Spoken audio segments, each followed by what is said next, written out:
Mayor, basically, whether it's the movement or the opposition, they all want to succeed the current government. But this is what the current government is saying. We took over from a dictatorship. We have created an environment of democracy. We have a free press.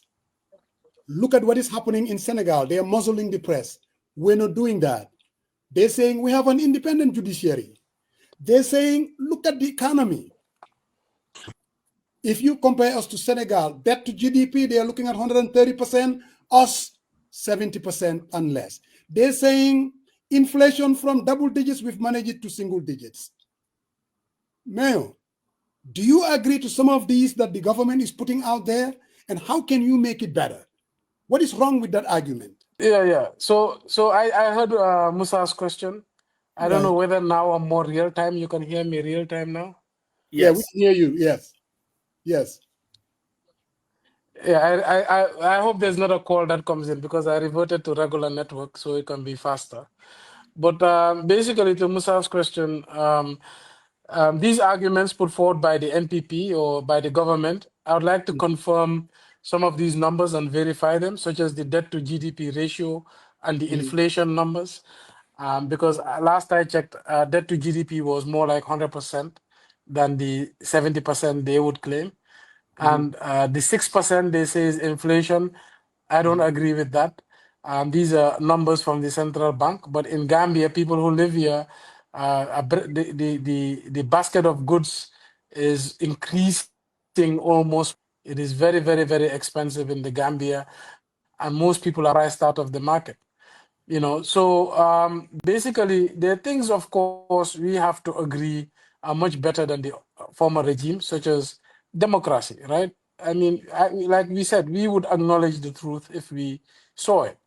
But though I don't agree that this is the doing of the government, I think this is the doing of the population. The population came together to put forward a coalition because we demanded certain changes, including the human rights and freedom of press and the right to express yourself. I don't think that's the doing of the government. I think that's the doing of the voting population who made that change possible. The government should respect the will of the people by bringing in a new constitution to guarantee those rights. They still haven't. And once in a while, when President Barrow gets frustrated, he is known to say that the same laws that were here under Yahya Jammeh are still here, and he could use them. So that is almost a threat to the democracy that everybody fought to get.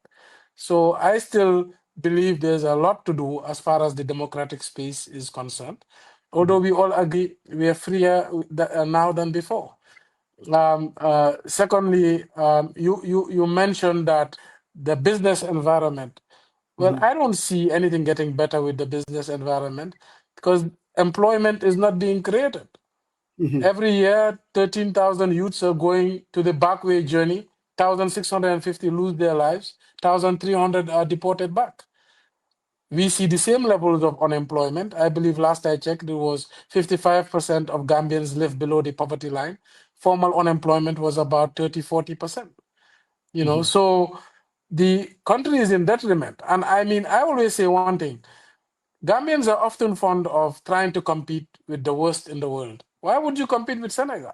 I mean, Senegal is not a developed country. It's not the most advanced economy. It still has a lot of poverty. It's still developing, and in a lot of areas, such as Human Development Index, nothing to compete against. I think I would like to hear the government is competing with Botswana, is competing with Morocco, is competing with Namibia, Algeria. These are the middle income status countries of Africa. Government should have a high bar. They should have a big plan for the country. And they should, try to have a vision of ending poverty in Gambia in the shortest period.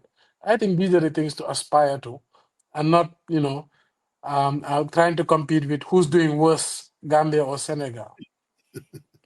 Interesting.